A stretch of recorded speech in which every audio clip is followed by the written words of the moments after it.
Aloha folks, welcome to Healthy Ukulele. So this is week 6. We're looking at our our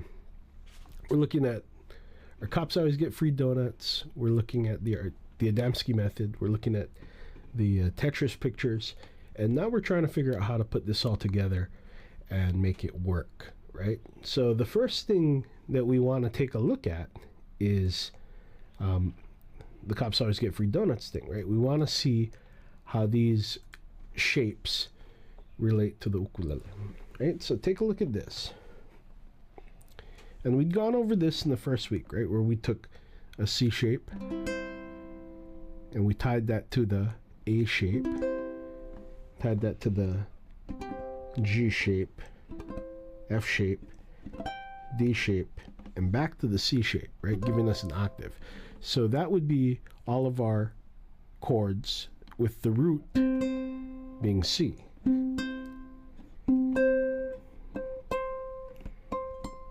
Right? So that would be all those pictures. And that works for every chord picture, right? So if we played F sharp up the neck, it would be an F shape to start, free, donuts, cops always get, and it would work that way going up. And we learned that we can do that in major, minor, and diminished. And the diminished chord ties into the dominant chord, right? So once we understood what that stuff did, we were able to look at the Adamski method, meaning we could take our numbers, right? 7362514. You guys remember that number, right? And use that to create shapes going up the neck, right? So 7362514 again works like this. If this number is 7, that'd be 3, right? But then on these two strings, everything that's below it has to go up a fret. So that would be 6, 2, right? 7, 3, 6, 2. And that's how this goes. Okay? And then this is 5, 1, and then 4 would be here, right? But then 4 and 7 are already crooked, right? And then we remember that these two strings, if everything lines up, 4 and 7 will look like this, because it always jumps up one more, right? 7362514. And then with the Adamski method, what we looked at was 2 strings at a time. So in this case, if this is my 1, 4, 2, 5, 3, 6, 4, 7 is crooked, 5, 1, 6, 2, 7, 3, back to 1, 4. And we were able to break that up in the pictures, right? 1, 2, 3, 4, 5, 6. So 3 notes per string. That would be picture 1, picture 2, 3, 4. And the picture is named by the first note, right? So if it's the first note is 1, then it's going to be picture 1. First note is 2, then it's going to be picture 2. 3, 4. And if we look at those pictures and we understand what they're like, we know that the one right below it is going to be the picture that preceded it, right? So if this is 1, and we play 1, 2, 3, 4, 5, 6, 7, then 7 goes back to 1, right? So that means that before 1 was 7, right? So if I go here, there's my 7. Picture 7. 1, 7. Easier to see if we go with 2, right? Because 2, and what comes before 2? 1, right? And so we're able to see that with the Adamski method. Then when we looked into the Tetris method, we started seeing our pictures as literally pictures, right? We could see it like this. And we memorize the order of the picture, right? We got straight line, heartbeat, alive, right? And then crooked line, then straight line, crooked line, heartbeat dead, and straight line again. And that's the order in which they fall. If we start first with the root being on the straight line's 3rd string, right? And we count our strings, guys, Remember, this is another thing that's really important too. We count our strings like we count elevator levels, right? From the bottom going up. 1, 2, 3, 4. And we count our frets going from the nut to the bridge. 1, 2, 3, 4, 5, 6, etc. Right? Now, here's the thing. What we want to be able to do is get into this and know how it all ties together. Right? So, let's take a look at this. Our first picture was C, right? And in music, the most common progression that we're going to hear is 2, 5, 1, right? And so what we want to know is where the 1 chord is, where the 2 chord is, and where the 5 chord is, right? But there's an easier way to figure this out. You guys remember this thing, right? We did this a while back. I don't know if we've done this on this series yet, but I know we did it on Tuesday. Is if we look at our circle of fourths and fifths, the beauty of this picture here is that the shape is symmetrical to itself, meaning if we go here, right, this is my 1 chord, my 4 chord, my 5 chord, right? Now, if I raise the 5th a whole step to the 6th on any of these chords, I get their relative minors. So C, the relative minor is A minor, right? F, relative minor, D minor. G, relative minor, is E minor. So that tells me if I have a chord on my ukulele and I put my finger up a whole step, then I get its relative minor, right? So here's the 1, 4, and 5 of C would be C, F, and G, right? Well, here's the thing. If I took F and I took the 5, right? The C, go up a whole step, I get D minor. Take G, take the 5, go up a whole step, I have E minor. Right, with C, if I take the 5, a whole step, right, I have A minor. And I can actually repeat that note on the bottom too. So I have an A minor shape. Right? I could also do this. It's the same thing. Right? So that gives me 6 of the 7 notes in the key of C. Right? So I've got 1. 2 we said was the 4 minor, right? 3 was the 5 minor. Right? 4, 5, 6 was the 1 minor. So all I need to know is the diminished chord, right? And so if I look at my diminished chord, my B diminished sits right there. And here's how you know this one, okay? You take your 5 chord, make it dominant, then get rid of the root.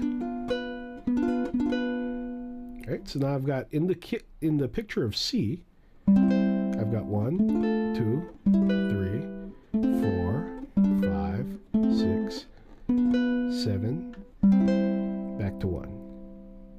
Okay, so this is useful when we do it in all the pictures because now we can do it all the way up the neck, right? So if I go to the next portion, I have my A shape, right? Cops always.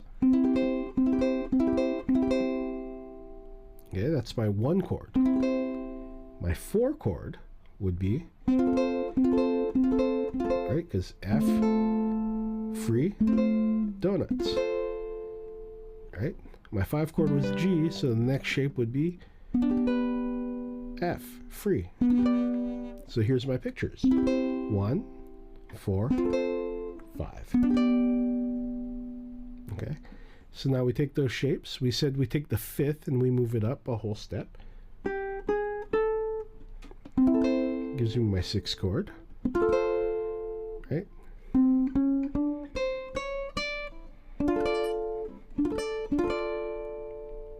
Right?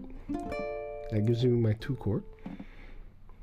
You can also play it like this, because remember the whole thing about the front and back shape? So when we went through this, right, front side, back side of each of the chord shapes, we can use that. Right? It's a major, minor, and diminished.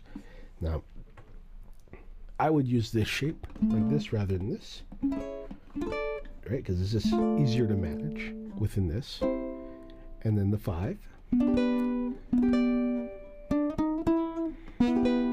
gives me my E minor shape. Right? So that's 6 of them. I've got 1, 2, 3, 4, 5, right? 6. Right? Because I can take that. I could do it this way, or I could do it this way. Right? Front side, back side. Okay. Now I've got 6 of them, right? So where's the 7? Well, if we look at our diminished, front side, back side. Right? So if this was the front side, then the back side looks like this. All right, so now I've got this whole section here. 1, 2, 3, 4, 5, 6, 7. Get my fingers on this stupid thing. All right, back to 1.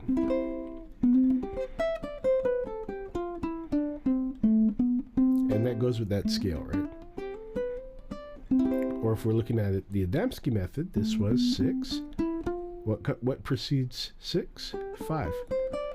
Right, so I can play that for those chords. Right, next one.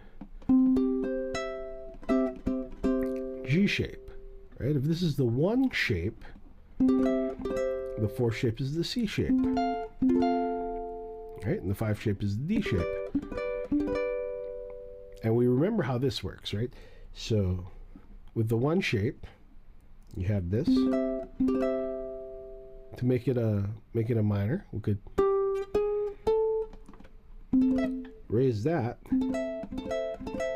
Or we've got the front side, back side thing going on, right? Wherever you see that, that could be my 6. Because if we look at our chart for front side, back side, minor. Right. Okay, now go back to this.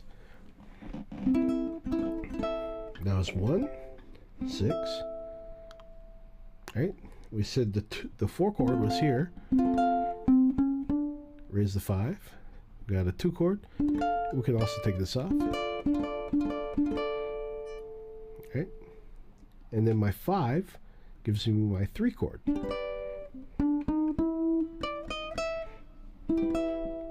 And this one we can do the front side, back side thing and get that one there. Right? So now I've got 1. Right? 2. So 1 is here. I go 2, 3.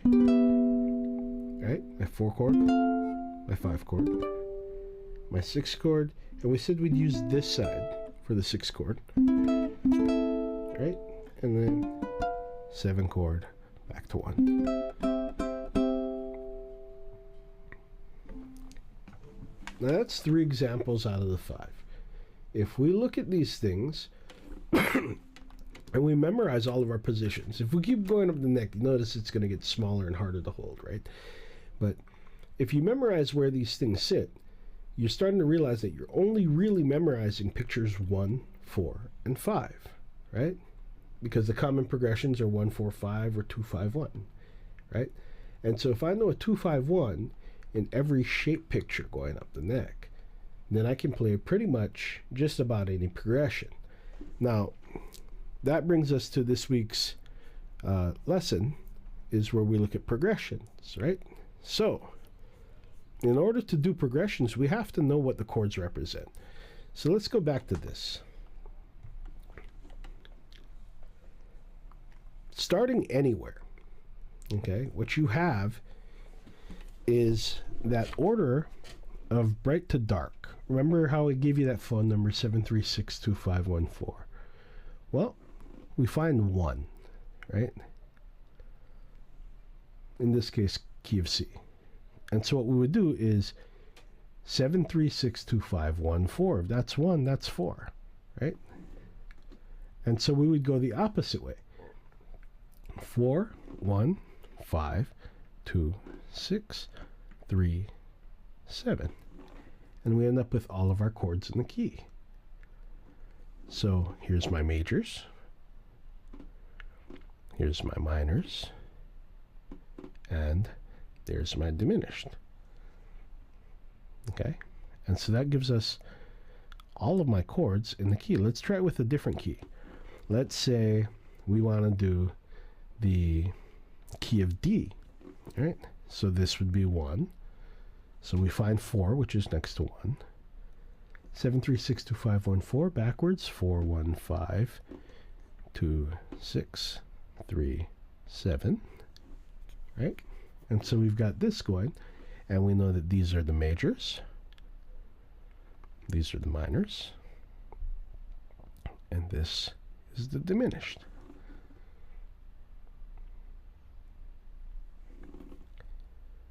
Can do it again. Let's try a different one. Let's do an uncommon key. Let's do E flat. Okay? E flat, which is actually the relative major of C. Okay? So and this is the joke if you follow jazz circles, right? You get guys going, yeah, but can you do it in E flat, right? And it's the same thing as us playing it here. It's no different. It's no harder than anything else, but because you have to think, some people think it's harder. It's the inside joke of jazz. Anyway, if that's 1, then 4, right? 4, 1, 5, 2, 6, 3, 7. Here are my majors. Here are my minors. And this is the diminished, right? So if we can do this with every key, and we already know our chord pictures, then we can do it anywhere on the ukulele. We can learn where all of our shapes and pictures are, right?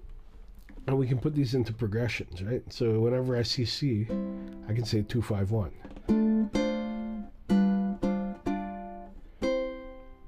Right? And I'm using my 5 as a dominant chord because that's commonly what you would use it at.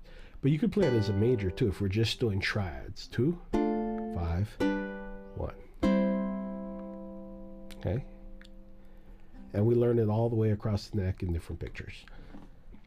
By the same token, we know where 1, 4, 5 is, right? Because if that's 2, now I've got my 4.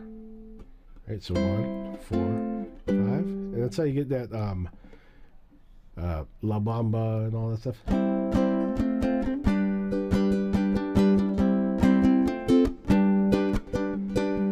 Right? That 1, 4, 5 sound. All right. So it brings us to progressions. You got all these songs, right? And every song is based off of a progression or a couple of progressions. And so what we want to do is memorize the progressions, memorize the pictures of the progressions, and play them in different places. That way, whenever we see a song, we're not just playing it down here in the safe section, right? The shallow end of the pool, I call it, right? The first 3 frets of the ukulele. That's where everybody plays for a long time when they first start. We want to get out of that area, get into the deep section so you can hit the diving board, right? So our progressions start with our circle. If we know what all the notes are in the key, then we can, we can establish the numbers. The numbers will then teach us the way we can change the progression around. So starting here, this is one way to look at it, right? Where we said we take that, go up to there. Right? We got this going. And that's how we just did it now. But there is another way, right? And you remember this, when we first started this whole thing, right? We got our musical alphabet, and anywhere you start, you go whole, whole, half, whole, whole, whole, half, and we end up with the numbers 1, 2, 3, 4, 5, 6, 7, back to 1. Right? We start to see where our half steps are. And then we recognize that 1 is major, 2 is minor, 3 is minor, 4 is major, 5 is major, 6 is minor, 7 is diminished, and we're back to 1, right? Well, here's where the progression thing happens. When we start seeing the function of the chord, right? 1, 3, and 6 functions as the tonic, meaning this is where the progressions either start or end, right? It functions as a place of rest or a place of resolution. Okay. 2 and 4, some people call these a subdominant chord section, right? Some will call it the mediant, but what I like to think of it as is the place where it kind of goes away from the progression. In my mind, this is where things start, right? I hear it drifting from resolution. It's not quite tension yet, but it's building it. Okay, 5 and 7 is where tension lives, the dominant chords. And when you have enough tension, you want it to resolve. So what happens is, most times you start here, you move out, you go on an adventure, things get tight, you come back home, right? Like any good storyline, it starts off probably somewhere with some harmony, right? Nice little village. Think of the Lord of the Rings, right? Like the Hobbit, that little area, the Shire, right? It was all beautiful and stuff, and all of a sudden some bad stuff starts happening. So it starts you on an adventure. And the adventure builds to the point of tension where you almost die a couple of times, and then you end up back in the Shire. And that's tonic, subdominant, dominant, back to tonic, right? And so if we think about this, most of our standard progressions start out that way, right? You guys see this?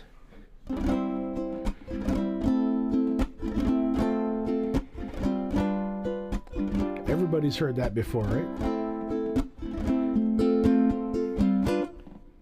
It's like every 50 song in the book, right? Sincerely, Daddy's Home, all of that stuff.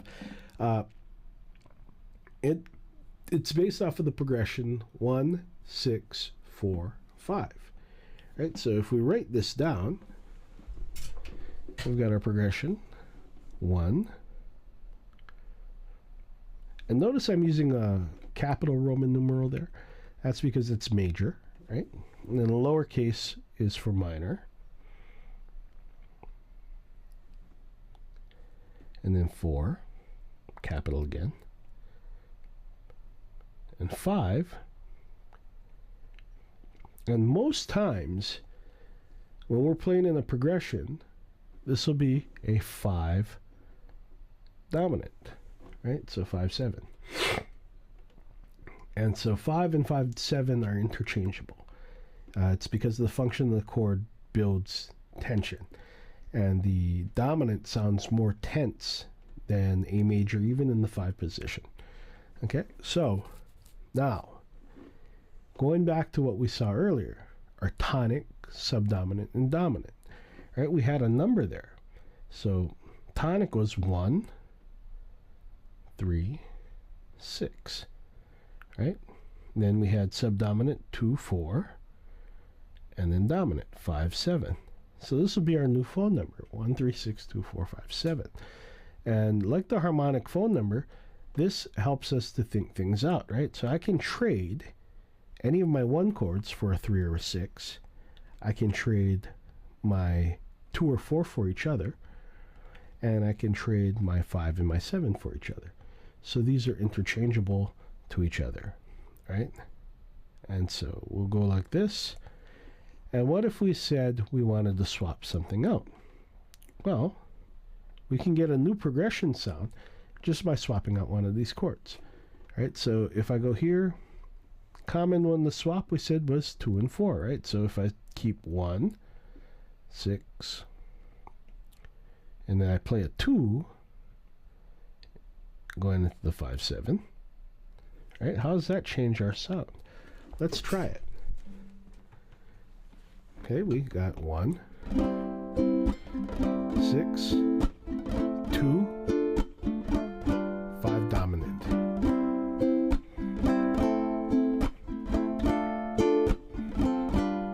Let's see how it sounds against the other one.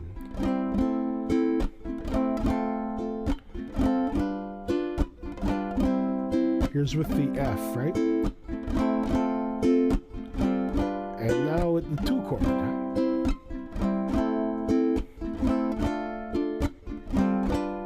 Can you hear the difference? So there's a, it's very subtle, but it does make it a little bit harder sounding, right? That draw going from the 2 into the 5 is a little bit stronger than the draw from the 4 into the 5. It's like, how do I put it? How many of you guys are married? Now, when you're married, and in my case, well, I can only speak for myself, right? But my wife will say the same thing, but she'll say it with a different tone, and it can mean different things, okay? For one, what's wrong? Nothing. Okay, cool. What's wrong? Nothing. Oh, one of these has something wrong with it, right? Same thing applies with these chords. Now it's saying something a little bit different. It's very subtle, but there's something that's different. What if we change more? All right, we go through this thing. What if we took one of our tonic chords and swapped them? So if I go here and I got this 1 chord, right? But instead of going to the 6 chord, right, I go to the 3 chord. Now I got my 4 going into the 5 dominant. Okay, so 1, 3, 4, 5. Let's see how this sounds. So starting here, we've got 1 chord, 3 chord, 4, 5.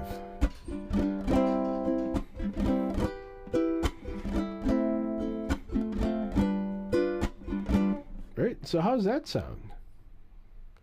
That sounds a little bit different, right? Now let's try it with the other 2 so we can see how much has changed. So we'll start off with our first one.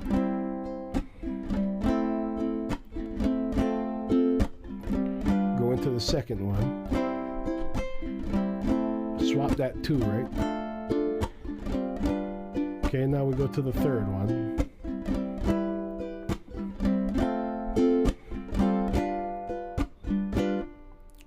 Well, what do you think the next step would be? Take that 4 and make it a 2 again, right? So now I've got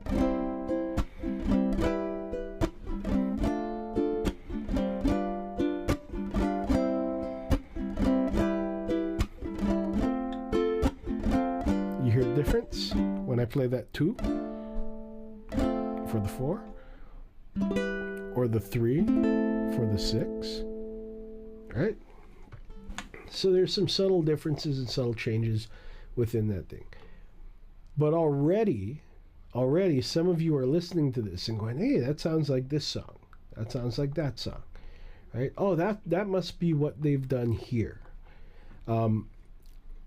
Like I said, the starting one was every 50 song you could think of, right? And then you hear that with that little harder D minor in there. That kind of goes, hey, that's that other 50 song I was thinking about. That's why it sounded a little bit different. Then you go to the 1,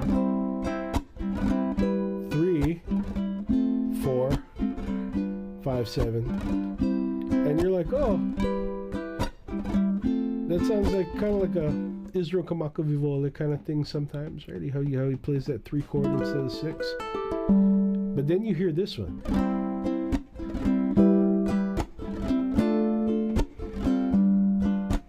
And you start hearing that, I don't know if you guys listen to Los Lonely Boys, right? The guys that did Heaven. How far is heaven? Right? They have this one song. We were in love before. Right? You got that kind of thing. So that's, you start hearing songs in there. And you're going, oh, hey, that's this. That's that. That's this. Here's the other thing. We can break up time, right? If I go here. 1, 2, 3, 4. 1, 2, 3, 4. Right? That's how we were going. What if I took that 3 and that 6 and combined them into that block? So now I start with the 3, then I go to the 6. 1. So 1 and 2 and 3 and 4 and 1 and 2 and 3 and 4 and heard that before, right? So you see how this works. It starts building and building and building. And right now we're only swapping diatonically, meaning within the key. 1, 3, 6, 2, 4, 5, 7. There are a lot other ways to swap, and that comes to this thing called modal interchange, where we would borrow from other keys, usually a parallel key, right? Like, so if I'm playing C, I might borrow something from C minor, or a minor of the mode, right? Like a C Dorian, C Phrygian, something like that. Now, that starts getting things complicated, right? And that becomes more of like how you look at music than how you look at the fretboard. The reason I look at these progressions is because when you memorize movement, that's what's helping you memorize your fretboard, right? If you look at the movement going from the 1 chord to the 3 chord, right? Or the 1 chord to the 4 chord, to the 2 chord, the 5 chord, right? We start memorizing movement, and that movement is what's going to bring in the most important part of your fretboard geography, okay? Learning where these things are on the fretboard is great. That is fantastic. In fact, that's the goal in most cases, right? But muscle memory is key. That is the thing that gets you to the next one without thinking about it, right? So how many of you have learned to play a song, and after a while, you don't even think about the chord you're going to. Your hand just goes there, right? And you're like, oh, I didn't think about that, but here I am, right? And that's where you want to be in your fretboard geography, because you want to be able to understand that when I hit this note, that's the same thing, right? So if I'm playing here,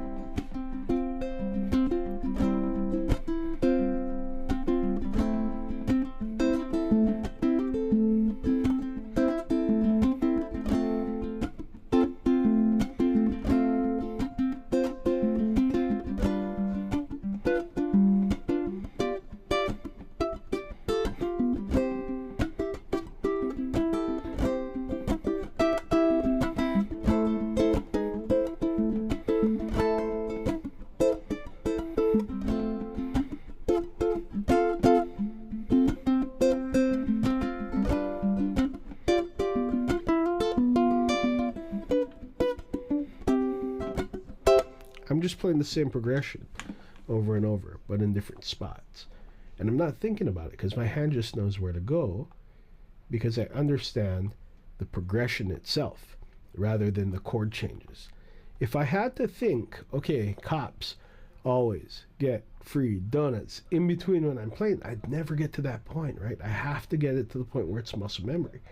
I have to bring it home in a place where I understand it, which is where this circle of fifths and and knowing your key comes in handy. Now, if we're going to start doing things where we take things out of the key, for example, we do something real subtle, right?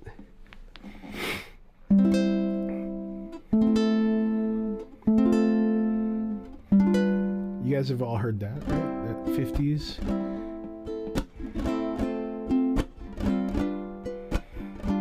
Now, when you hear that song Sleepwalk, you think, hey, man, that sounds like that. Yeah, you know, it's like... Da, da, da, da, da, da, da, da.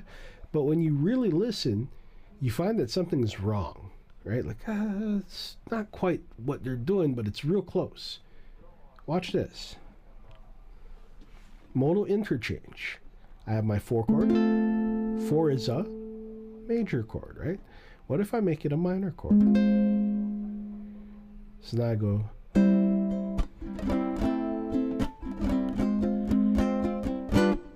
Now doesn't that sound more like Sleepwalk?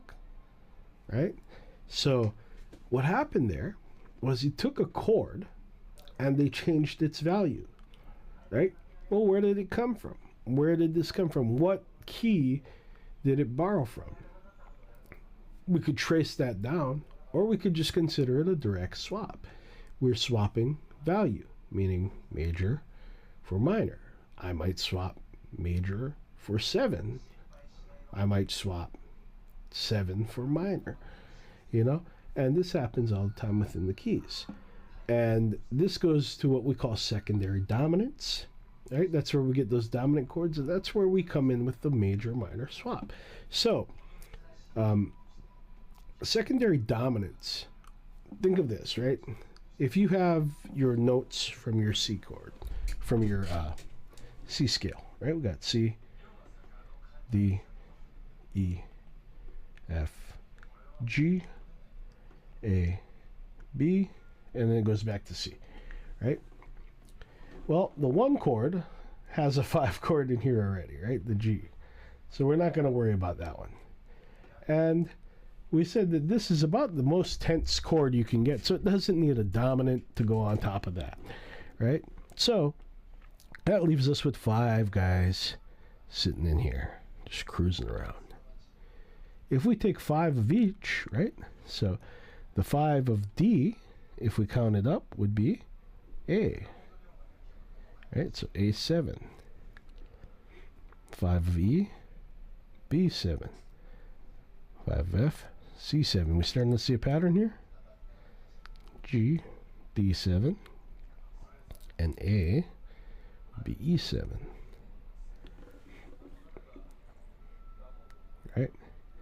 Now we know that in the key of C, A should have been a minor, right? We know that B was the diminished. We know that C is actually our root.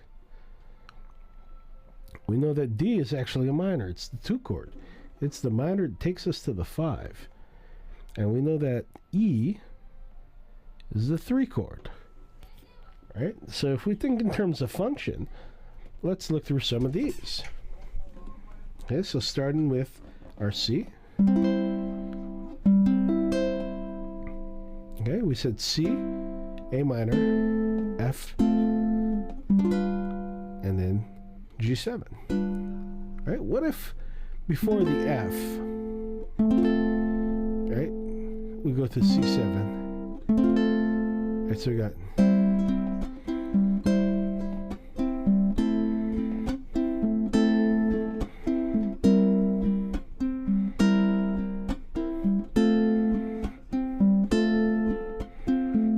before we go to the G7, we go to its dominant, D7. G7 takes us back to 1. Right? So now you can hear how this movement goes. And again, if you got a chord sheet in front of you and shows you all this stuff, salt and pepper, right? You ever put too much salt on something? Doesn't taste that good, right? Same thing. We can do too much of this, right? If you got a chord sheet in front of you, just 1, 6, 4, 5, And you do a subtle swap like that too. That can work, right? Or we can do direct substitution.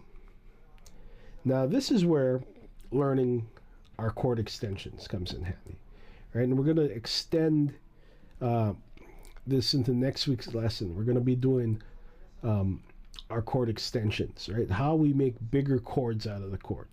And so if we're going here, right? If I'm just looking at the progression 1, 6, 4, 5.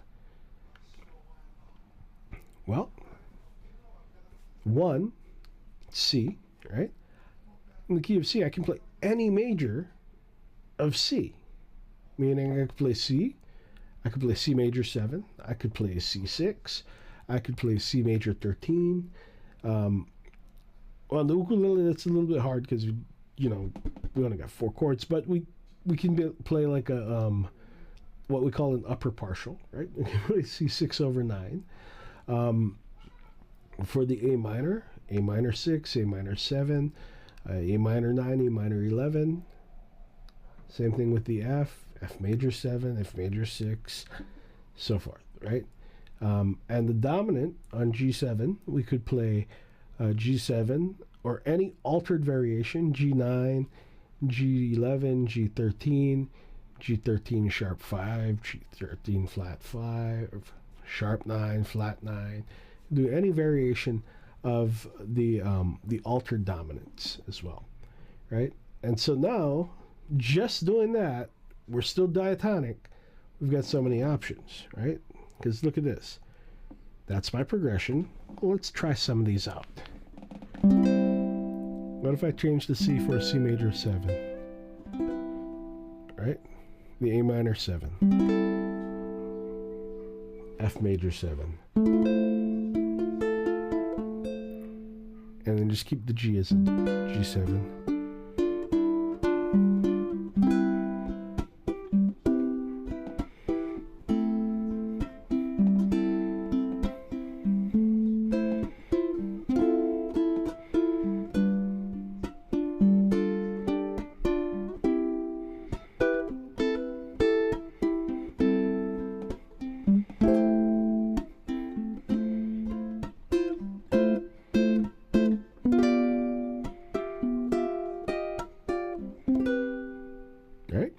So I'm still playing 1, 6, 4, 5.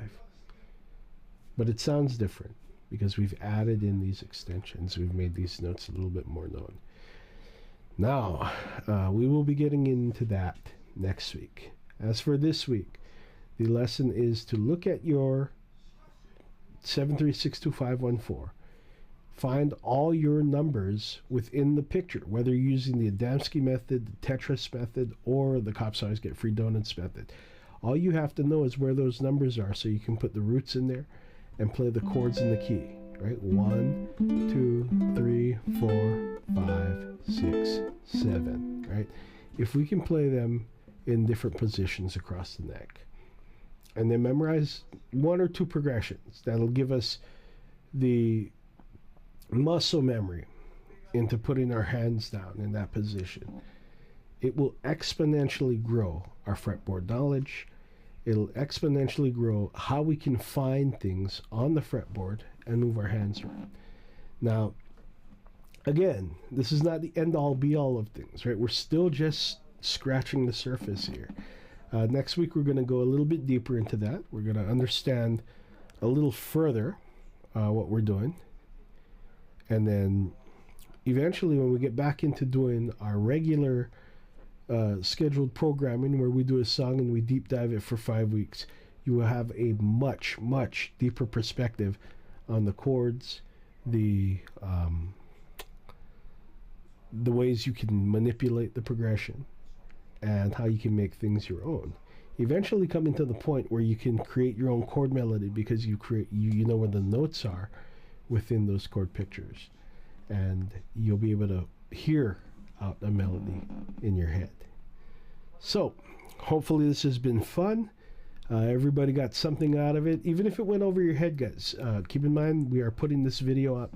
It'll be up on our website, healthyukulele.com, And so you can watch it over and over.